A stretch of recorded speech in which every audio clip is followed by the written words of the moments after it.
That's what a group of black leaders is saying about the man seen in the video slapping another man. Now, he hasn't been arrested, and they argue that he caused the chain reaction leading to everything else. So we have covered the so-called Cincinnati brawl on this channel multiple different times. In reality, it is black mob violence against 6 white individuals, which can be seen on the video from multiple different angles, and is one of the most clear and obvious cases of an unjustified mob attack that you can possibly have. And we talked about how all these different various people are going out of their way to bend over backwards in order to cater to the attackers. And the reason they're doing this is because the attackers in this particular instance are black individuals, and they don't like the way that that looks. So they're trying to figure out a way to justify white people being the victims of this attack and essentially blame them for the black mob violence that was inflicted upon them. Now, we did an entire video on the Cincinnati City Councilwoman who posted on Facebook in a reply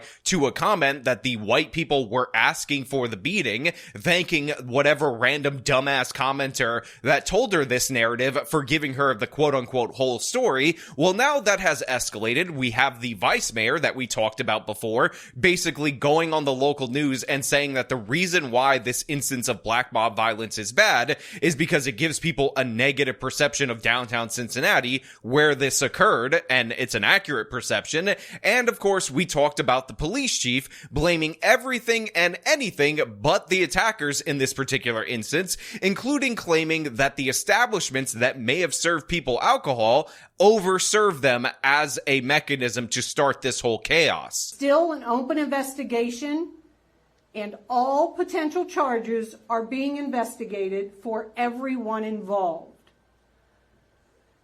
All investigative tools and techniques are on the table, including, were some of these individuals overserved at some local establishments? It is clear to us that alcohol played a significant part in this incident. Now it's gone even further. Now multiple black representatives, including a pastor, have decided to come out and demand charges against the white people who were attacked by these black people because they believe that they're the victims of racism, because in one moment of this video, a white person called a black person the N-word. And by the way, I've broken down this video. I have looked through this. This is in the middle of the fight. So in the middle of being attacked, this white person said a no word, and somehow that travels back in time and justifies said attack. Now we're gonna get into this. We're gonna break down exactly how these people are lying, but before we do, I want to thank everybody who supports this channel via actualjusticewarrior.com/join. Give me the money. Give me the money. Okay. The Cincinnati Police Unit indicating arrests of the Caucasian people involved in the brawl downtown last month may not be coming. The Fraternal Order of Police president released a statement today writing, quote, police and prosecutors say it would be extremely difficult to establish probable cause against a victim. Police have already established the white people involved as being victims. As David Winter reports, this all comes as a 7th person is arraigned for the incident, raising racial tension in a city already feeling the pressure. So the premise of this local news segment is so patently absurd and ridiculous because you have black leaders that are outraged that all black people have been charged so far in this attack, even though all black people on video were the ones engaging in this attack. In fact, the local news segment actually cuts to a video of a white person on the floor and multiple black people from the crowd stomping on this defenseless person while he's on the ground, while at the same time telling you that it's very racially charged, that that white person has yet to be charged with, I guess, attempted or successful acceptance of a beatdown. It doesn't make any sense at all. And again, I had to freeze frame it right there, but if you want to look at the local news segments or any of the clips that I freeze frame throughout the course of this video in full context, they will be linked in the description of this video under where it says sources. They're also labeled, by the way, so they're very easy to find. Yeah, that 7th person in court today arraigned on charges of aggravated robbery and aggravated riot, but it is who continues to not appear before a judge behind me that is continuing to cause the racial tension to rise in the city. It's a powder keg. It's a powder keg. The attorney for the latest African-American man arrested for what police are calling a riot is referring to the potential explosive situation building in Cincinnati.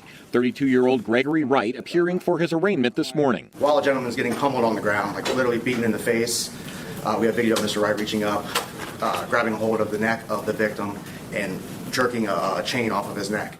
So again, I had to freeze frame the video because of YouTube's terms of service right there, but everything that was described to you by that officer is what is shown in the video. While this white person is on the ground and another black individual is punching him repeatedly in the face as he's trying to defend himself from multiple attackers from multiple angles, this individual, the one that they have arraigned, is accused of and is seen on the video, let me be clear about that, walking up to him and yanking a chain off of his neck. So this guy saw somebody who was on the ground and said, you know what, now's a good time for a little bit of robbery, and he decided to engage in said robbery. And we're being told by black leaders and politicians that, you know what, that's not the problem. That's not the issue right there, because earlier on in the middle of the fight, they heard the N-word being uttered. And I don't know if you guys know this. I don't know if you guys are aware of this, but uttering those magic syllables near black people justifies absolutely anything those black people do to you afterwards.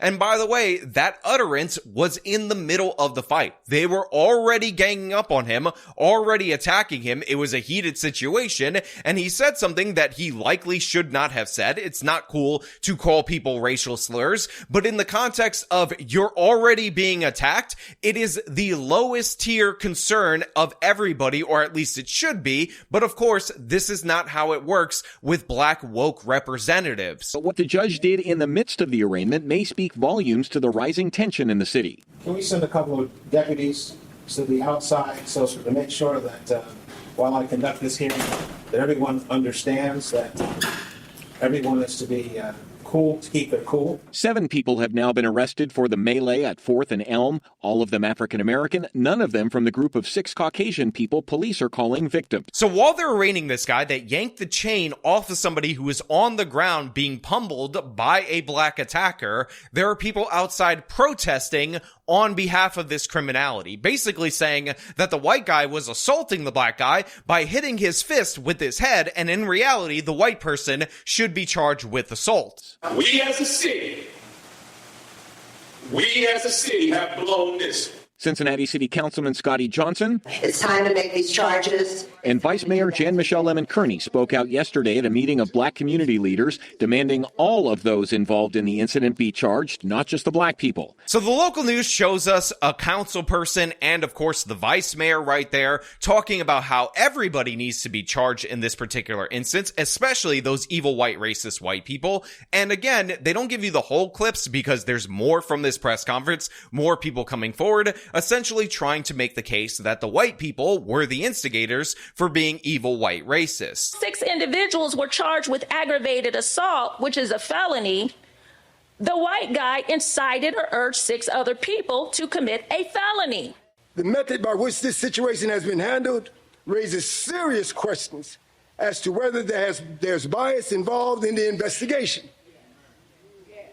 It also brings into question the possibility of a lack of integrity and whether there's something else to hide. Now look, I'm going to show you exactly what their argument is, and then I'm going to disassemble it without mercy because it's so absurd. But need I remind you that one of the white people that they want charged in this particular instance is a white woman in this blue dress that you have likely seen sprawled out onto the street after she was knocked out cold, who after the guy was already down was trying to prevent him from being attacked. And when she was trying to break up said fight, a black woman came from her side to attack her without her even knowing that she was coming, and then a black man squared up and punched her dead in the face, sucker punching her, by the way, knocking her out cold on the street, and her face is extremely battered and bruised, and there are multiple photos of that out there that you can look up for yourself. But honestly, I'm not trying to show you brutal aftermath of this particular violent encounter, so again, I will leave that up to you. But again, again, that photo or those images are easily findable on the internet. They're saying that that woman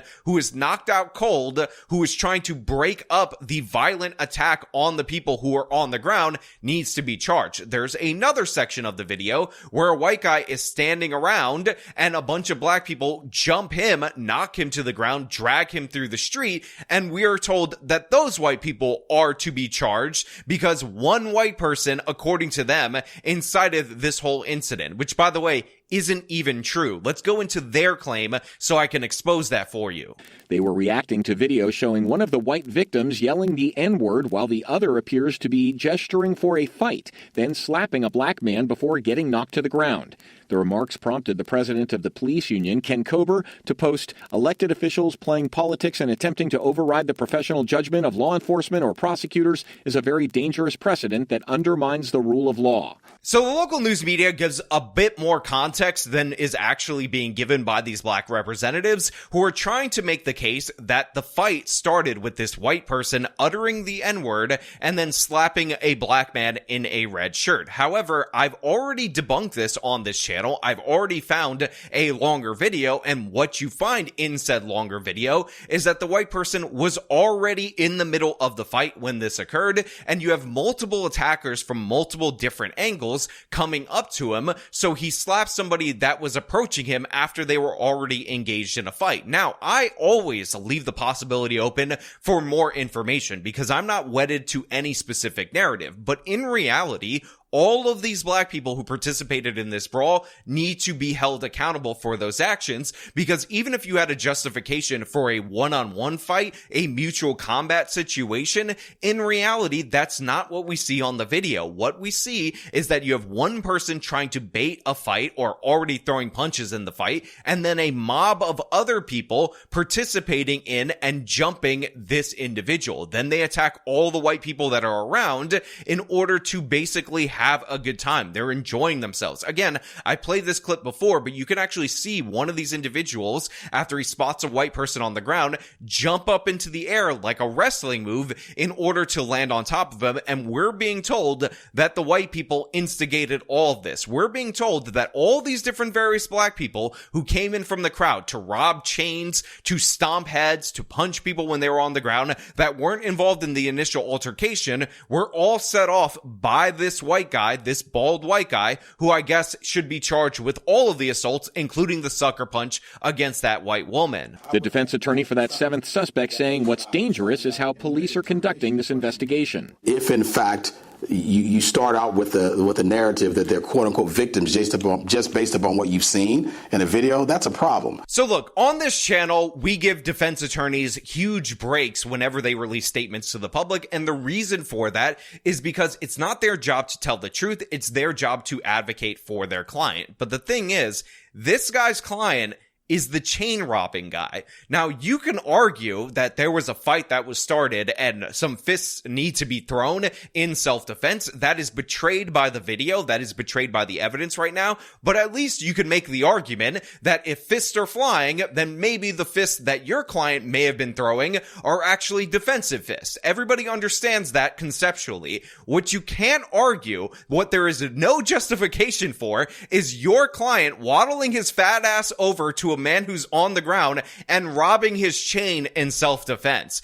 Are we kidding here? Is this a joke? Is this really where we're gonna go in our society right now? Are black people to be treated as if they have no agency at all whatsoever, as if they're always innocent Beba Angel Aladdins no matter what, to the point where a guy who sees somebody on the ground being attacked by multiple people goes to rob that individual, and we're gonna call that robbery self-defense? Insane. Madness in every possible way. There is no argument for this, and yet you have multiple top officials, city council people, justifying this, saying yes, that black person committing the robbery was acting in self-defense. He needed to steal that chain, otherwise he might have died from that guy on the ground. Absolute madness in every possible way. Ridiculous. And again, just imagine that we had a zebra challenge moment right here. Just imagine that that a mob of white people attacked black people, beat them while they were unconscious.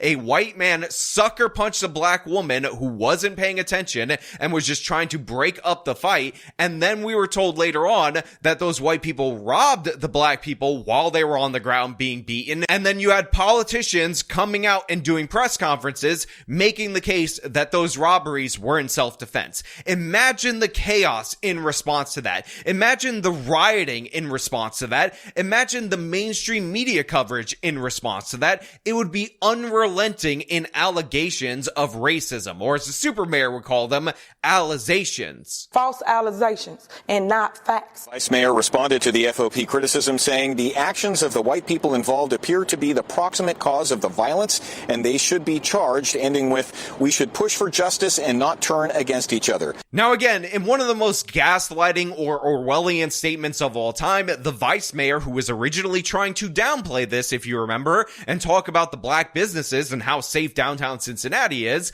saying that the white people were the proximate cause of all of this. The white people existing in downtown Cincinnati just made these black people's blood boil, and they had to attack them because of that. Again, one of the most unironically racist sentiments that you could possibly express. And again, people are going to say they said the N-word. And I'm going to make this clear. The white guy definitely should not have said the N-word for two reasons. First and foremost, it's not cool to utter racial slurs. We all understand that. But two, it's not a smart idea to yell out a racial slur when you're surrounded by black people and you have politicians at the highest levels of that government willing to bend over backwards to justify black violence against white people. That is not a good idea. That makes this needlessly ambiguous for a lot of stupid people, and now you might not get the results that you want in terms of justice. And they're even again calling for charges against the white woman who was sucker punched on video trying to break up a fight. Insane madness, but this is where we are in downtown Cincinnati. These are actual arguments being put forward by people on the Cincinnati City Council, the vice mayor, and other politicians. We should push for justice and not turn against each other. But the fact that she said we should not turn this against each other, as she is going out of her way to racialize this, make this as divisive as possible, is again unforgivable. But you know what? Those are just my thoughts. I want to know what you guys think down in the comments below. As per usual, if you like this video, show them by leaving a like, subscribe for more content, follow me on the social media, support me via the support links in the description of this video. This has been me talking about Cincinnati politicians demanding that white people be charged because they were attacked. Till next time.